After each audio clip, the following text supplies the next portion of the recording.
अनमोल है जिंदगी का हर पल, ना लौटेगा खुदा का दिया वो पल। अनमोल है जिंदगी का हर पल, ना लौटेगा खुदा का दिया वो पल। ईश्वर के साथ रहने के लिए हर पल, ईश्वर को अर्पित कर मिले जो ये पल। ईश्वर के साथ रहने के लिए हर पल, ईश्वर को अर्पित कर मिले जो ये पल। अनमोल है जिंदगी का हर पल, ना लौटेगा खुदा का दिया वो पल।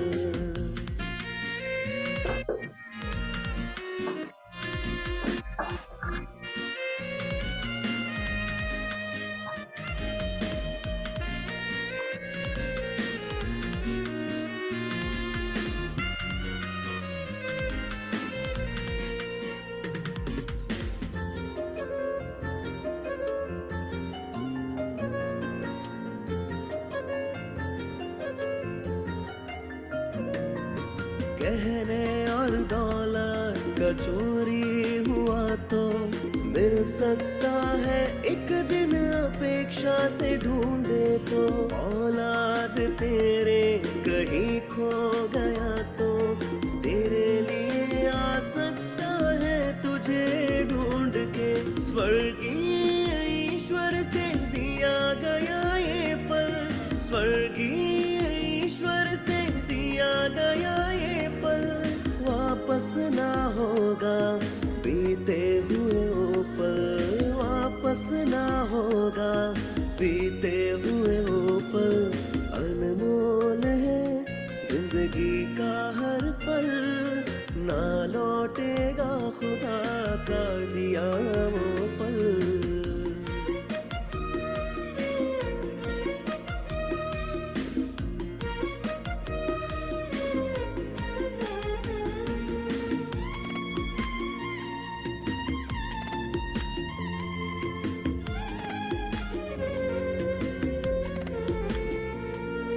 मानव का औसत जीवन 70 वर्ष है, ताकतवर हो तो 80 वर्ष है। श्रांति और दुख ही तेरा आखिरी दिन है, बिना किसी समर्थक के अश्रुपूर्ण पल है। ईश्वर को मसीह जैसे अर्पित करे ये पल, ईश्वर को मसीह जैसे अर्पित करे ये पल। ईश्वर के साथ ही रहोगे उम्र भर, ईश्वर के साथ ही रहोगे उम्र भर। अनमोल है जिंदगी का हर पल, ना लौटेगा खुदा का दिया वो पल। अनमोल है जिंदगी का हर पल, ना लौटेगा खुदा का दिया वो पल। ईश्वर के साथ रहने के लिए हर पल, ईश्वर को अर्पित कर मिले जो ये पल। ईश्वर के साथ रहने के लिए हर पल, ईश्वर को अर्पित कर मिले जो ये पल। अनमोल है जिंदगी का हर पल, ना लौटेगा खुदा का दिया वो पल। आज हम लोग भजन संहिता के 40 अध्याय को ध्यान देने वाले हैं। इस अध्याय में जब हम पढ़ते हैं तो स्तुति का एक गीत वहां पर जब एक हेडिंग बोलकर वहां पर दिखता है। इस अध्याय में हम करीब 6 चीजों को ध्यान करेंगे, तो हम लोग सुधार करने चलेंगे। आप पहले जब हम पढ़ते हैं पहला वचन 40 का जब पहला पद को हम लोग पढ़ते हैं, मैं धीरज से यहोवा की बाट जोहता रहा और उसने मेरी और झुक कर मेरी दुआई सुनी। जब पहला पद को यहाँ पर देखते हैं तो यहाँ पर दाऊद बोलते हैं कि मैं धीरज से यहोवा की बाट जोहता रहा और उसने मेरी दुआई सुन ली। तो पहले देखते हैं कि यहाँ पर दाऊद के अंदर बहुत धीरज था। तो देखते हैं यहाँ पर दाऊद के अंदर बहुत धीरज था और वो धीरज से यहोवा की बाट जोहता रहा। आज हम भी जब भी हमारे जीवन में जब कुछ भी होता है, जब हम परमेश्वर से प्रार्थना करते हैं या कुछ भी होता है, हमारे अंदर थोड़ा सा भी धीरज नहीं होता है। हम लोग तुरंत जो भी होना है तुरंत होना चाहिए हमारे जीवन में, ये सोच करके हम लोग प्रार्थना करते हैं या फिर जो परमेश्वर की जो दूसरा आगमन है उसकी बाट जो रहे हैं। क्योंकि हम लोग देखते आ रहे हैं दिन प्रतिदिन अपने जीवन में कि हम लोग जब प्रार्थना करते हैं तो हमारे अंदर तुरंत हमको आंसर चाहिए, तुरंत हमको उत्तर चाहिए, या फिर जो हम प्रार्थना किए हैं या प्रार्थना के द्वारा जो भी हम मांगते हैं उसको हमको तुरंत चाहिए। अगर वो नहीं मिलता है तो हमारे अंदर धीरज ही नहीं होता है।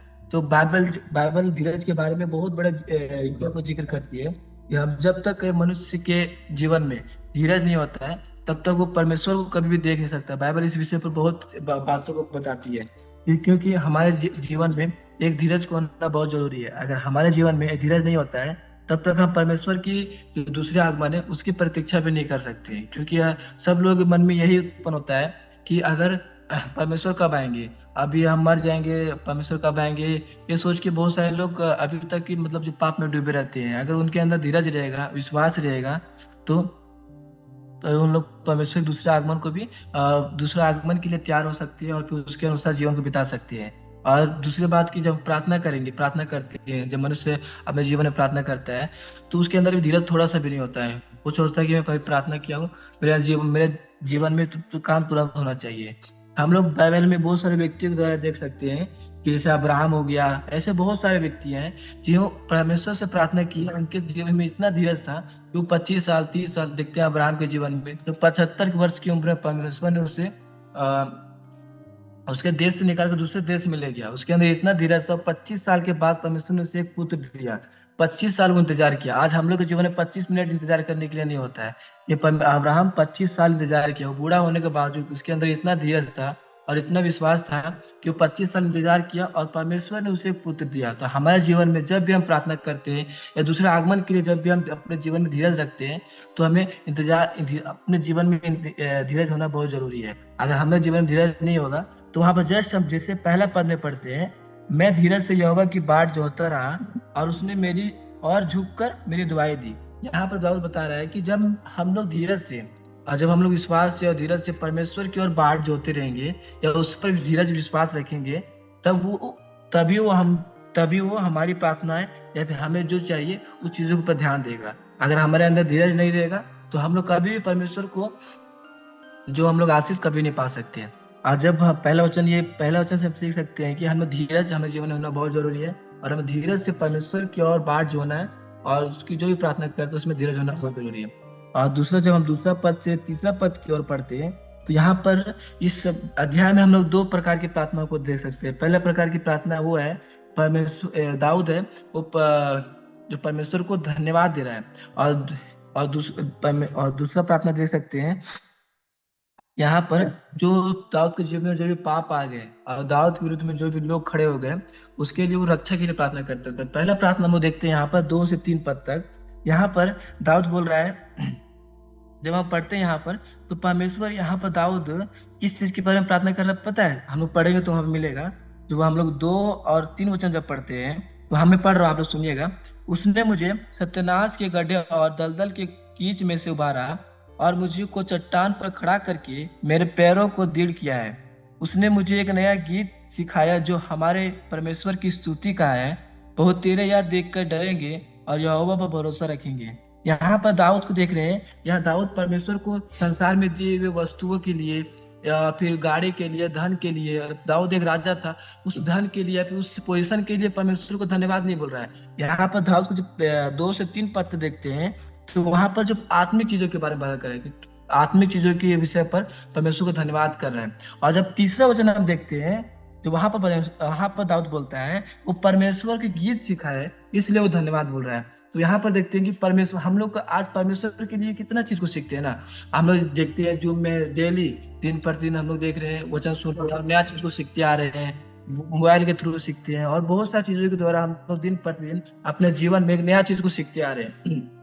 लेकिन जब हम परमेश्वर के लिए नया चीज को सीखते हैं तो किसी को धन्यवाद, परमेश्वर को इस पर धन्यवाद नहीं देते हैं। अगर हम प्रार्थना करते हैं तो धन्यवाद इस विषय पर देते हैं कि हमें गाड़ी दिया, पैसा दिया, धन दिया, दौलत दिया, अच्छा परिवार दिया, बेटा दिया। इस छोटे छोटे चीजों, संसार की खुशियों पर हम परमेश्वर को धन्यवाद देते हैं। दाऊद किस विषय पर धन्यवाद दे रहा है?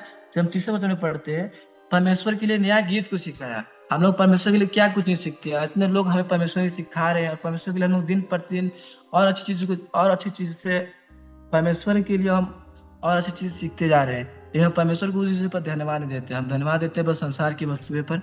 हमें यही तो अपने जीवन में परखना है कि हम किस प्रकार के व्यक्ति हैं, हम दाऊद के जैसे है या फिर संसार की वस्तु संसार के जैसा है। क्योंकि हमें कभी भी आत्मिक चीजों पर ध्यान देना है।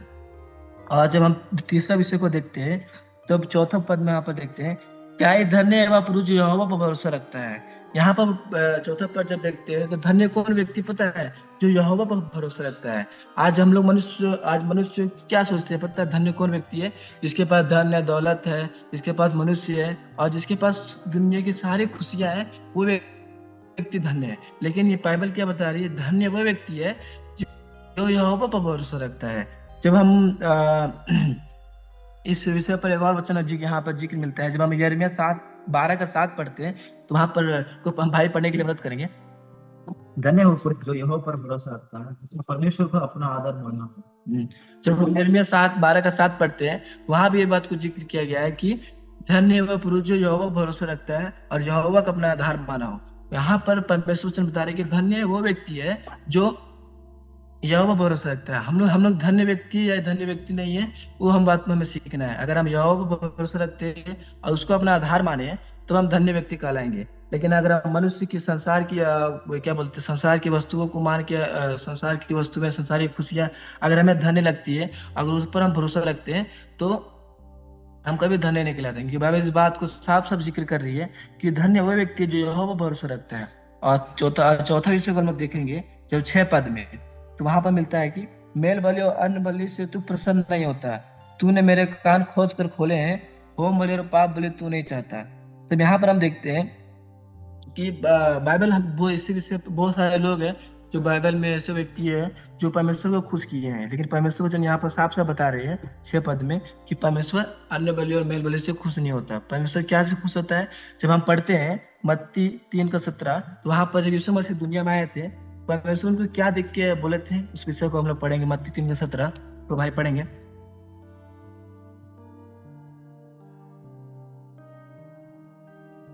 अब देखो यह अगर मेरा प्रिय पुत्र है, जिससे मैं यहाँ पर देखते हैं अगर हम परमेश्वर को खुश करना है तो हमारा जो गुरु होना है वो यीशु मसीह होना चाहिए। क्योंकि यहाँ पर ऐसे बहुत सारे व्यक्ति लोग हैं जो क्या बोलते हैं, जो परमेश्वर को खुश किए। लेकिन एक यीशु मसीह ऐसा व्यक्ति है जो संसार में आए परमेश्वर के पुत्र है, जो संसार में आए हुए भी एक भी पाप नहीं किए। बाकी जो भी आए, मूसा, अब्राहम, चाहे जो भी व्यक्ति हो, कहीं ना कहीं परमेश्वर को दुख किए और कहीं ना कहीं परमेश्वर के विरुद्ध छोटा सा पाप किए। लेकिन यीशु मसीह ऐसा व्यक्ति है जो परमेश्वर को बहुत खुश किए और कभी भी परमेश्वर के विरुद्ध कभी पाप नहीं किए। तो हमें जब परमेश्वर को खुश करना है तो हमारा जो गुरु होना है वो यीशु मसीह होना है। हम लोग अगर परमेश्वर यीशु मसीह को अपने गुरु मान करके उसके अनुसार चलेंगे तभी हम परमेश्वर को खुश कर सकते हैं, नहीं तो नहीं कर सकते हैं। क्योंकि यीशु मसीह इतना स्वर्ग परमेश्वर का पुत्र होते हुए भी संसार में आए और हम लोग एक उदाहरण बन के चले गए। तो हम लोग भी यीशु मसीह को अपना गुरु बनाना है और उसके पद चिन्हों पर चलना है अगर हम लोग परमेश्वर को खुश करना है तो। क्योंकि यीशु मसीह के जीवन में देखते हैं तो हर गुण को मिलता है जो परमेश्वर को खुश करने के लिए जो भी चाहिए। हमें पाप नहीं करना चाहिए, झूठ नहीं बोलना चाहिए, चाहे जो भी हम लोग गुण चाहिए परमेश्वर को खुश करने के लिए, वो यीशु मसीह सारा दुनिया में आकर के गुण को दिखाए और वहां पर प्रकट किए। तो उसी प्रकार अगर हम लोग परमेश्वर को खुश करना है तो यीशु मसीह को अपना गुरु मानना चाहिए। और यीशु मसीह जिस पद चिन्हों पर चले, क्या आगे माने, क्या नहीं किए, क्या किए, वो सारी चीजों को हम लोग यीशु मसीह के जो किए उसके अनुसार धीरे धीरे करने की कोशिश करना है। और हम लोग 5वां चीज अब देखते हैं, तो यहाँ पर जब पहला प्रार्थना में देखे थे 2 से 3 पद में वो धन्यवाद का प्रार्थना था। लेकिन जब यहाँ पर जब 12 पद से लेकर के जब हम पढ़ते हैं 16 पद तक, यहाँ पर एक और प्रार्थना को देखने को मिलता है। वहां पर परमेश्वर से दाऊद सहायता के लिए प्रार्थना करता है। वहां पर जब हम पढ़ते हैं, जब हम जब 12 से 16 पद तक पढ़ते हैं, तो यहाँ पर प्रार्थना में एक चीज को देख सकते हैं, सहायता के लिए प्रार्थना करता है कि वो आत्मिक चीजों के विषय पर प्रार्थना करता है कि मैं दलदल से फंस गया हूँ, मुझे निकाल, लोग मुझे प्राण की खोजी में मुझे मारने वाले हैं, मुझे बचा। मतलब वो परमेश्वर के जो क्या बोलते हैं आत्मिक चीजें हैं, जो परमेश्वर को जो परमेश्वर की विरुद्ध जो उन्नति होने के लिए, परमेश्वर के वचन को जानने के लिए, जो आत्मिक उन्नति होने के लिए जो भी चीजें उसको बढ़ने के लिए जो भी रोक रहे, उस विषय पर दाऊद यहाँ पर जब पढ़ते 12 से 16 पद तक उस विषय पर यहाँ पर प्रार्थना करता है। लेकिन आज हम भी देखते हैं, आज हम भी परमेश्वर से प्रार्थना करते हैं, यहाँ पर उपस्थित सब लोग चाहे किसी रूप में छोटा समय भी, लेकिन परमेश्वर से प्रार्थना करते हैं। लेकिन हम लोग अगर प्रार्थना करते हैं तो क्या विषय पर प्रार्थना करते हैं? हमारा हाथ सही नहीं है, हमारा क्या बोलते हैं आँख सही नहीं है, हमारा जो बुखार है या फिर एक्सीडेंट है, ये सब सारी चीजों पर मन लगा कर हम सारे विषय पर प्रार्थना करते हैं। लेकिन देखते हैं कि आज यहाँ पर देखिए, आप ही लोग सोचिए, यहाँ पर जितने दुनिया में जितने मनुष्य लोग, चाहे जिसके पास पैसा हो या ना हो, अमीर हो या गरीब हो या कोई भी व्यक्ति लोग हो, सबके जीवन में कुछ ना कुछ छोटे छोटे परेशानी होता ही होता है। देखेंगे आज भारत का सबसे अमीर व्यक्ति मुकेश अंबानी के पास भी उसके शरीर में बहुत सारा प्रॉब्लम होगा। आज सबसे गरीब व्यक्ति उसके पास भी प्रॉब्लम होगा। सबके जीवन में कुछ ना कुछ सारी दिक्कत होता ही होता है। लेकिन तो यहाँ देखते हैं कि जब दाऊद जो इतना बड़ा राजा होते हैं भी उसके जीवन में जरूर कुछ ना कुछ शरीर में कुछ कुछ दिक्कत होगा, लेकिन वहां पर उस विषय पर वो प्रार्थना नहीं कर रहा है। वो आत्मिक उन्नति में जो भी रुकावट हो रही है उस विषय पर प्रार्थना कर रहा है। हम लोग परखना है कि हम किस विषय पर परमेश्वर से प्रार्थना करते हैं। जब हम सहायता के लिए प्रार्थना करते हैं तो हमारे जब प्रार्थना संसारिक विषय पर होता है या शरीर के विषय पर होता है या आत्मिक विषय पर होता है, हमें परखना बहुत जरूरी होता है।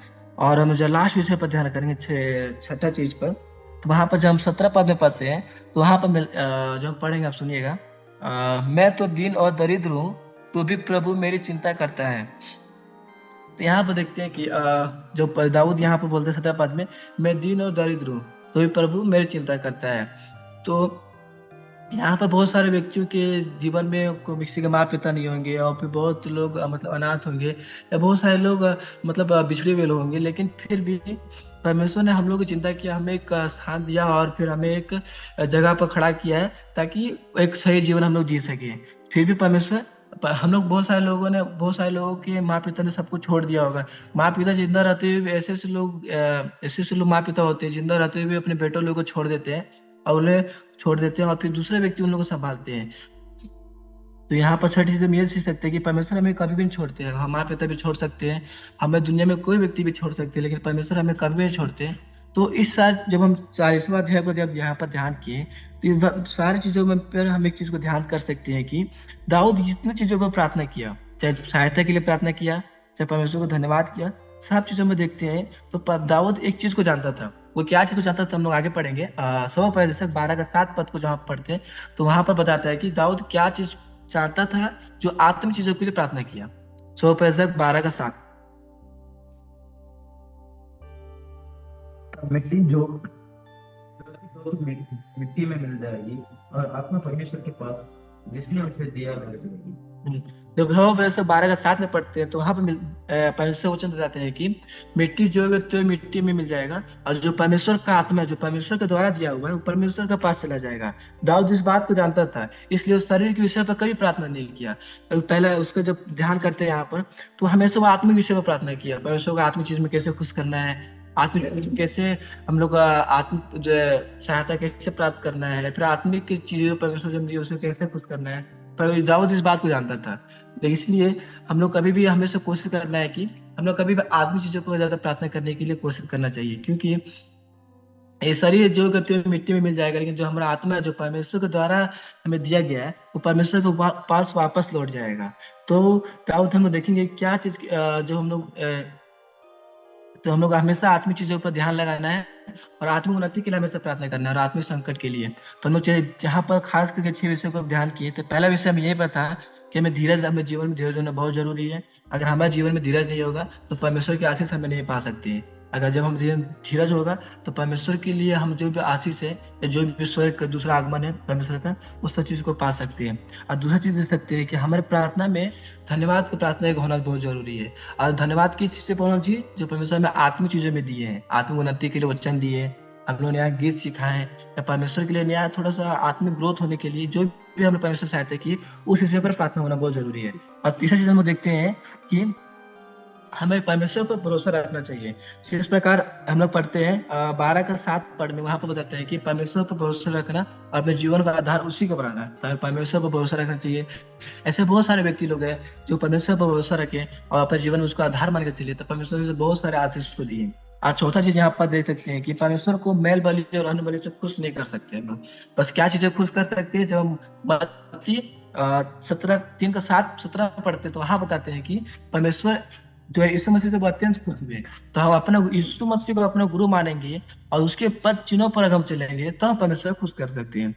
और पांचवा चीज हम लोग देख सकते हैं कि जब हम दूसरी प्रार्थना करते हैं, पहला प्रार्थना जब दूसरा पॉइंट में देखें तो वहां पर धन्यवाद की प्रार्थना होनी चाहिए।